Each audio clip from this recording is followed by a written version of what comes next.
Pagbibigay ng malinaw na informasyon at naiinig sa damdamin ng anak. Okay.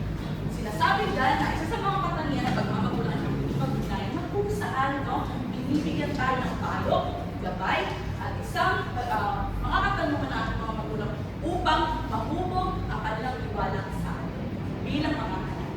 Okay? Naiintindihan ba, klase? Nakakasunod ba tayo? Maraming salamat. At ang pangatlo ay empathy. So, Samantha, pwede mo bang pasahin ito? Ang pangatlo ay empathy or empathy. Ito ang pag-unawa sa nararamdaman at dalagayan ng mundo. So, dito, ang isa sa katangian ng pagmamagulang ay empathy. Tungkol po dun sa communication, paano po pag lagi po nasa gadget yung situation po natin sa bahay? Kahit yung nanay po sa inyo, ganun po yung work na so limited po yung communication po natin. Kahit ako din po, busy po sa school, ganyan, po ako. So, magandang katanungan, no? Personally, yung masasabi ko dito ay kailangan maglalaan pa rin ng oras, kahit 2 o 1 oras sa inyo, at ito ay sa pamamagitan ng pakikipag-ugnayan na sa pamilya, magkakaroon kayo ng pag-uusap na ganito, mayroon tayong pag-uusapan na magkaroon tayo ng isang connection sa ating pamilya. Nasagot ba ang katanungan? Yes po. Maraming salamat. Sunod ay pagiging uwaran o pagpapakita ng mabuting halimbawa. Hindi ito isang modelo na nakikita natin sa TV na artista. Kundi ang magulang ay naging uwaran pagko sa kanilang asal na pinapakita at ito ay na-oobserbahan ninyo bilang inyong mga anak. So, tumako naman tayo sa disiplina. Naniniwala po ba kayo na sa loob ng inyong pamilya ay may disiplina na pinapakita ng inyong mga magulang? Yes? Teacher, may tanong po po. Alin sa mga katangian mahusay at di mahusay ang mga Filipino parents? Sa mahusay, ang katangian ng pagmamagulang ay ang pag-aaruga. Habang ang di mahusay, ito yung nawawala na ng komunikasyon. Gaya na sabi kanina ni Daniel. So sa disiplina, sinabi ko kanina na merong disiplina sa ating pamilya. At itong disiplina na to ay magkakaroon ng kasaysayan kung tayo mga anak ay ating sinusunod ito sa ating pamilya. Okay? Next. Pagbibigay ng direksyon at pagpapasya na kung saan may inilalagay ang inyong mga magulang ng mga rules and regulation sa loob at labas ng inyong bahay. At David, anong tatandaan mo yung rules and regulation na binibigay sa iyo ng iyong pamilya? Siguro po yung laging sinasabi sa amin is yung umuwi ng nasa tamang oras. Umuwi sa tamang oras.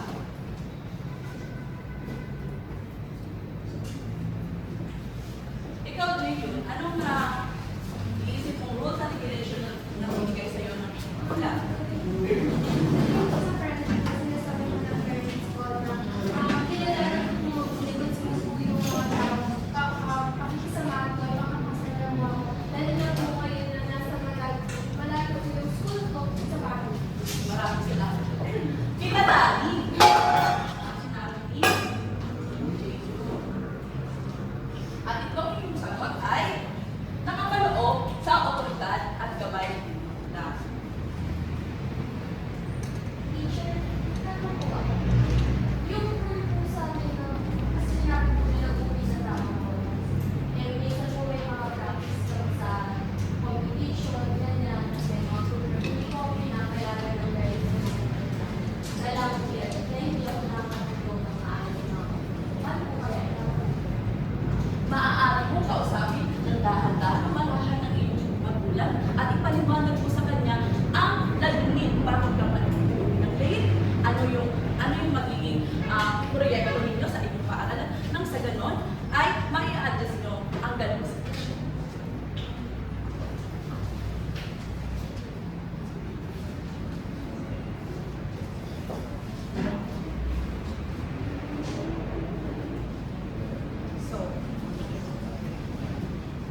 naniniwala ka ba na iyon ay isang positibong katangian ng iyong magulang? Ako ba niniwala ko na positibong katangian ko ng magulang ko yun sa akin.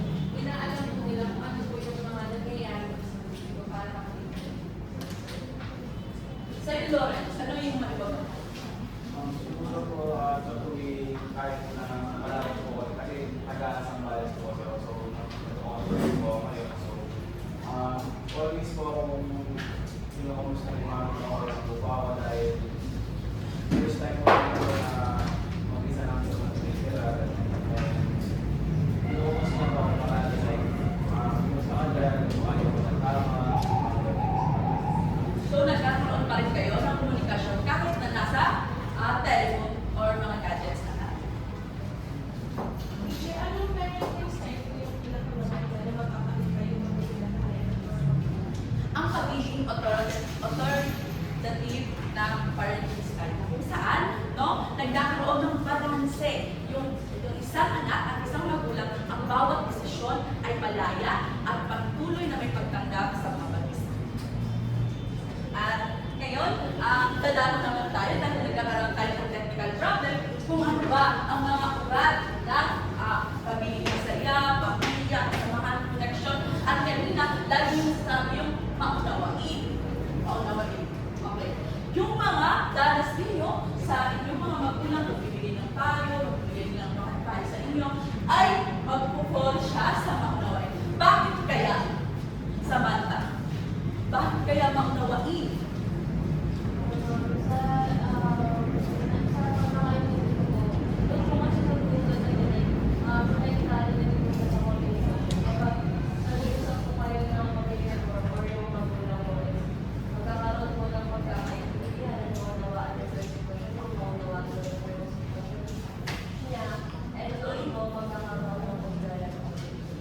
Napakahusay, Samantha. Kung gayon, naniniwala ba kayo na ang kultura at tradisyon ay isang nakaangkla sa pagiging positibong katangian ng pagmamagulang? Oo o hindi, klase? Parang di naririnig ni teacher?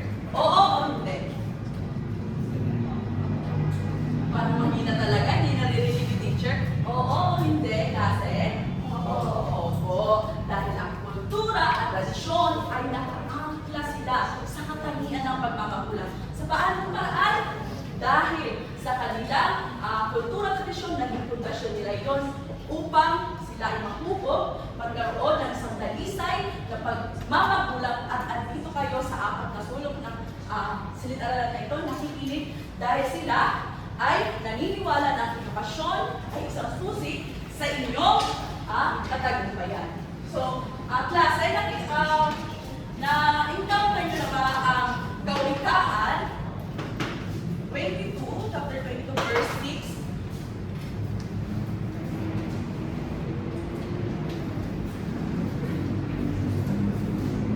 Hindi nyo ba ito nakita sa Facebook, sa library? So, ngayon, itong Kawikaan 22, verse 26, ay nangangahulugan na ang kapag ng magulang ay nagkatuyog ng tama sa kanyang anak, ito ay lalaki na may kaligawan at tama ang mga desisyon.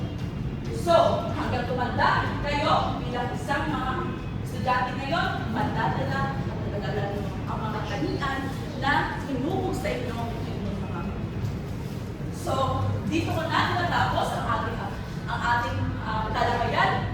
Handa na ba kayo para sa ating susunod na gawain? Paglabas na po tayo ng ating mga ballpen at papel. Para sa ating gawain, tayo ay tutulungin at ilalarawan natin ang mga katangian ng pagmamagulang na ating tinalakay kanina sa ating klase. Okay?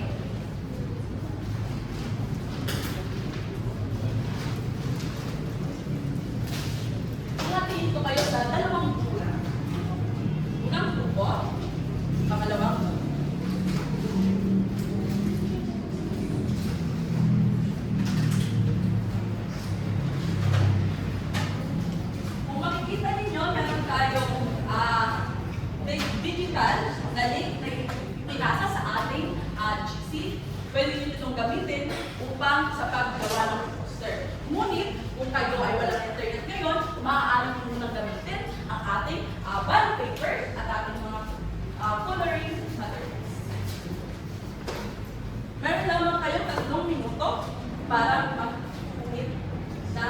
larawan na nagpapakita sa katangian ng pagmamahal.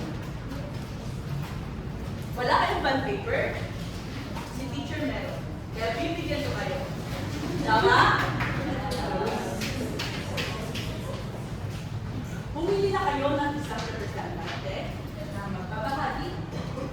Yeah?